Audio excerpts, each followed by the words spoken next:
नमस्कार दोस्तों, आज का हमारा टॉपिक है extra hepatic biliary apparatus.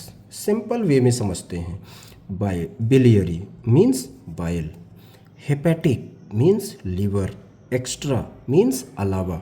Liver के अलावा बाइल के ट्रांसपोर्ट और स्टोरेज में जो जो स्ट्रक्चर आएंगे या आते हैं उनको हम किसके अंतर्गत पढ़ेंगे बेटा? एक्स्ट्रा हेपेटिक बिलियरी एपरेटस के अंतर्गत। क्लियर? तो चलिए इस स्ट्रक्चर से समझते हैं अपन कि एक्स्ट्रा हेपेटिक बिलियरी एपरेटस में कौन कौन से स्ट्रक्चर आते हैं। ठीक है, ओके। तो ध्यान देना बेटा, यहाँ पर ये मैंने नोमेनक्लेचर कर दिया है। इतने स्ट्रक्चर अपने किसके अंतर्गत आएंगे? Extra hepatic biliary apparatus. कौन कौन से structure? Right hepatic duct, right lobe of liver से निकलेगी। Left hepatic duct, left lobe of liver से निकलेगी। ये दोनों डक्ट मिल करके क्या बना देंगी? एक कॉमन हेपेटिक डक्ट। ठीक है, कॉमन हेपेटिक डक्ट। तो ये तीन स्ट्रक्चर आपको पता चल गए। चौथा, ये ग्रीन कलर में कौन सा स्ट्रक्चर है? Gall bladder. और गॉल ब्लैडर की डक्ट कौन सी? Cystic duct. उसके बाद ये ऊपर वाली डक्ट, ये सिस्टिक डक्ट, इसको ज्वाइन की और नीचे एक नई डक्ट फॉर्म हो गई। देखो बेटा, ब्लू कलर यहाँ पर नहीं दिखाया गया है, इसके जस्ट पीछे से स्ट्रक्चर आ रहा है, इसलिए किसके पीछे से? ये एक स्ट्रक्चर है, डियोडेनम है, ठीक है ना। तो उसके पीछे से एक ब्लू कलर में ये वाली डक्ट आ रही है। ठीक है, कौन सी डक्ट है ये? कॉमन बाइल डक्ट, या सिंपल कह सकते हो आप बाइल डक्ट। ठीक, तो इतने स्ट्रक्चर आपको किसके अंतर्गत पढ़ना है बेटा? एक्स्ट्रा हेपेटिक बिलियरी एपरेटस के अंतर्गत। ठीक है, उसके बाद ये ब्लू कलर वाला स्ट्रक्चर देखो एक नई डक्ट को ज्वाइन कर रहा है। ये कौन सी डक्ट है? येलो कलर में ये है आपकी मेन पैंक्रियाटिक डक्ट।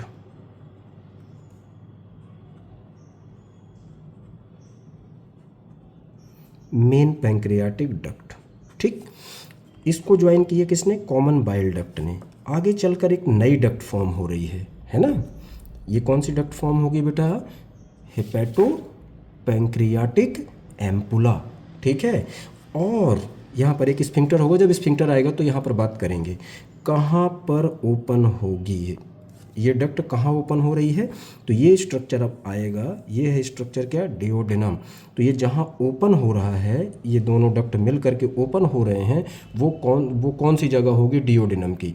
तो सेकेंड पार्ट ऑफ डियोडेनम, या यहीं पर एक इम्पॉर्टेंट फीचर होता है हमारे डियोडेनम का, मेजर डियोडिनल पैपिला।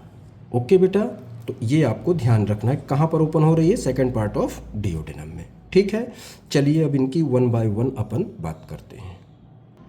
अब जैसा कि आपको पता है कि ये जो हमारा स्ट्रक्चर है, देखो बेटा, ये एंटीरियर साइड से देख रहे हैं, ये पोस्टीरियर और इन्फीरियर सरफेस है हमारे लीवर की। ये दोनों स्ट्रक्चर लीवर हैं। अगर लीवर ऐसे ऊपर से रख दिया जाए, देखो, तो ये छोटा सा स्ट्रक्चर दिखाई दे रहा है, ये गॉल ब्लैडर। ठीक है, और इन्फीरियर सरफेस पे ये देख रहे हो आप, इन्फीरियर विसरल सरफेस पे आपको ये दिखाई दे रहा है ना ग्रीन कलर में।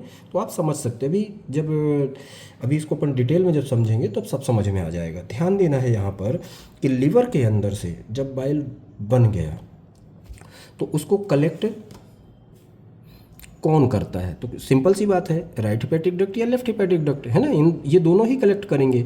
तो जब हम सेगमेंटेशन पढ़ते हैं अपने लीवर का, ठीक है, तो कितने सेगमेंट पढ़ते हैं? 8। उन 8 सेगमेंट में बना हुआ बाइल राइट, या कहना चाहिए लेफ्ट में, किस में ड्रेन किया जाता है? 8 सेगमेंट से। तो उन सेगमेंट्स के बारे में समझ लेते हैं।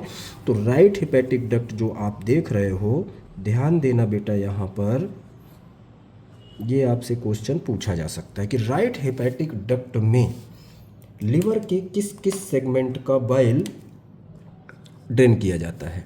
आंसर आपका होगा 5वां सेगमेंट, 6वां सेगमेंट, 7वां सेगमेंट और 8वें सेगमेंट का। ठीक है, उसके बाद लेफ्ट हेपेटिक डक्ट, ये किन किन सेगमेंट के बाइल को ड्रेन करती है या वहन करती है? किन किन सेगमेंट के? तो दूसरा, तीसरा और चौथा सेगमेंट। तो ये हमारे पास टोटल कितने हो गए? 4 और 3 7, बचा 1। तो फर्स्ट सेगमेंट से बने हुए बाइल को ये दोनों, कौन दोनों? राइट हेपेटिक डक्ट और लेफ्ट हेपेटिक डक्ट, ये दोनों वहन करती हैं। क्लियर बेटा? ओके, चलिए ये बात हो गई। अब अपन आते हैं अपने मेन टॉपिक पे। ठीक है, अब इनके बारे में समझते हैं। राइट और left hepatic duct, common hepatic duct, cystic duct, gall bladder और कॉमन बाइल डक्ट। ठीक, तो सबसे पहला स्ट्रक्चर ये दोनों, right hepatic duct right lobe of liver से फॉर्म हुई, यह कहना चाहिए वहाँ से बाइल को कलेक्ट कर रही है ना, राइट लोब से, ये लेफ्ट लोब से, ये दोनों आकर के मिल जाती हैं और मिलने के बाद क्या बनाती हैं, क्या बना दी, कॉमन हिपैटिक डक्ट। तो इस कॉमन हिपैटिक डक्ट के बारे में अपन समझते हैं। ठीक है, देखो बेटा अब समझते हैं अपन कॉमन हिपैटिक डक्ट। सिंपल, देखो कॉमन हिपैटिक डक्ट कैसे बनी, form by the union of the right and left hepatic duct.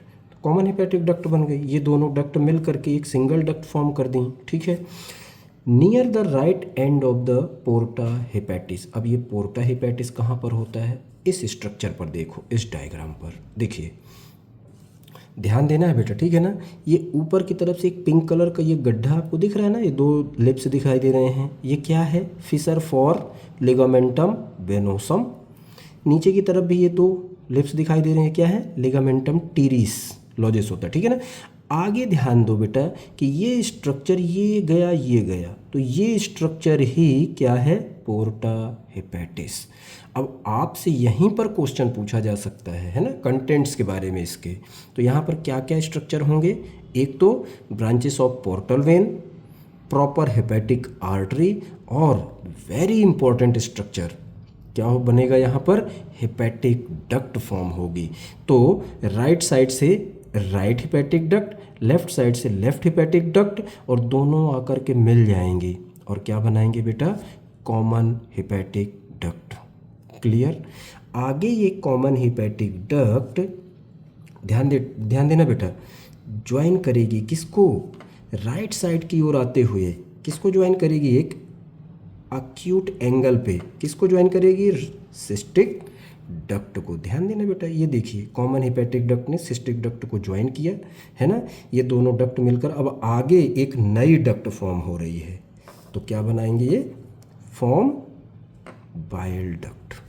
Clear, अब ये जो डक्ट बनी है हमारे कौन सी, कॉमन हिपैटिक डक्ट, इसकी लेंथ कितनी है, तो इसकी लंबाई होती है लगभग 3 सेंटीमीटर। क्लियर इतना बेटा, तो ये हो गया हमारा कॉमन हिपैटिक डक्ट। कुछ केसेस में ध्यान देना, यहाँ पर कुछ केसेस में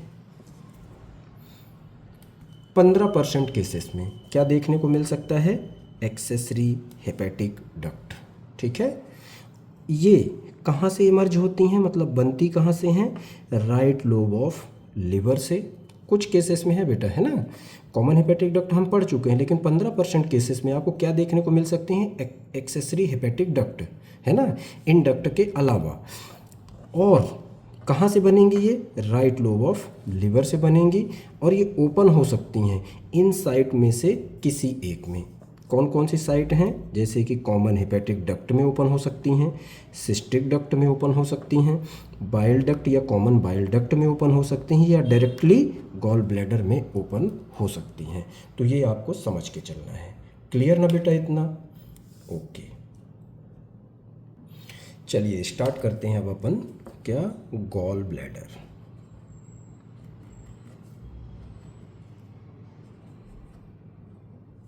ठीक है, देखो बेटा अब अपन समझते हैं गॉल ब्लैडर के बारे में। सबसे पहला पॉइंट, इसके शेप के बारे में बात करते हैं। कैसा शेप है इसका, पियर शेप। ठीक है, ये करता क्या है, स्टोर करता है, किसको, बाइल का स्टोर करता है, उसको क्या किया जाता है, वहीं पर कंसंट्रेट किया जाता है, और फिर मस्कुलर कॉन्ट्रैक्शन स्टार्ट होता है, जिसके थ्रू डिओडेनम में क्या किया जाता है, इसको डिस्चार्ज किया जाता है।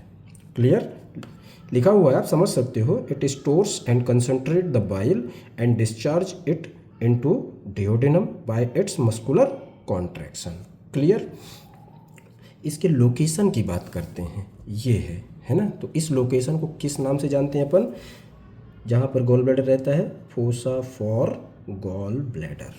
ठीक है, अब ये फोसा फॉर गॉल ब्लैडर होता कहाँ पर है, तो कहाँ पर होगा, on the inferior surface on the right lobe of liver. ये कौन सा लोब है हमारे लीवर का, राइट लोब में है ना। इसकी जो ये इंफीरियर सरफेस है लीवर की, है ना, ये ऊपर की तरफ, ये ऊपर की तरफ जाएंगे तो सुपीरियर सरफेस, देखो यहाँ पर देखो, ध्यान दो, इस पार्ट में ध्यान देना है आपको, ये सुपीरियर सरफेस है। जैसे ही हम पलट के देखते हैं लीवर को, तो ये कौन सी सरफेस हमें दिखाई देगी, जहाँ पर हमारा गॉल ब्लैडर है, ये इंफीरियर सरफेस है। क्लियर ना बेटा। तो कहाँ पर है हमारा fossa for gall bladder, right lobe of liver में इंफीरियर सरफेस में। ठीक है। अब हमारा गॉल ब्लैडर कहाँ से कहाँ तक एक्सटेंड करता है, तो ध्यान देना है बेटा, एक्सटेंशन वो एक्सटेंड कहाँ से करना स्टार्ट करता है, right end of porta hepatitis. तो ये right end of porta hepatitis, और कहाँ तक जा रहा है ध्यान देना है, तो extends from right end of porta hepatis to the inferior border of the liver.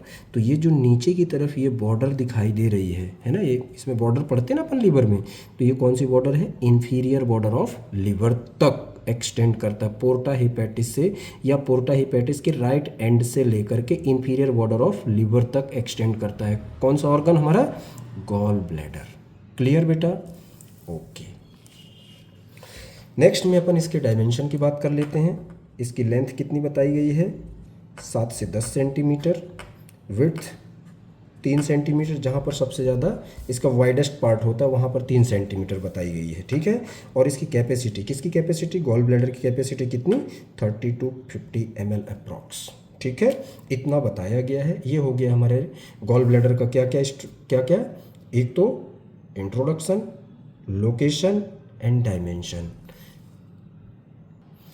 Next point पे अपन डिस्कस करेंगे parts of the gall bladder. कितने पार्ट्स हमें देखना है यहाँ पर, 3 पार्ट्स देखने हैं। कौन कौन से, एक तो फंडस, दूसरा बॉडी और तीसरा नेक। चलिए आइए इस स्ट्रक्चर से समझते हैं। ये है हमारा पूरा गॉल ब्लैडर, ठीक है, ये ग्रीन कलर वाला, और इसकी डक्ट क्या है, सिस्टिक डक्ट। क्लियर ना। अब इसमें से ये ध्यान देना, इस डायग्राम पे अब ये छोटा सा पार्ट दिखाई दे रहा है गॉल ब्लैडर का, है ना। चलिए यहाँ पर पहले आपको मैं इससे समझा देता हूँ कि ये वाला पार्ट,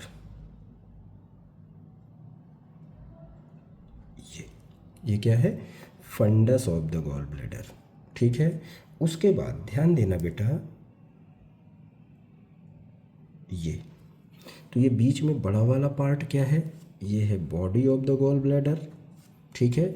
और तीसरा ये छोटा सा पार्ट, ये क्या है, neck of the gall bladder. इसमें एक छोटा सा उभार है, अभी अपन डिस्कस करेंगे। 3 पार्ट्स आपको समझ में आ गए, इनको अपन 1 by 1 समझते हैं। ठीक है। तो आज का लेक्चर यहीं तक। नेक्स्ट वीडियो में अपन देखेंगे डिटेल में parts of gall bladder. Okay okay, thank you.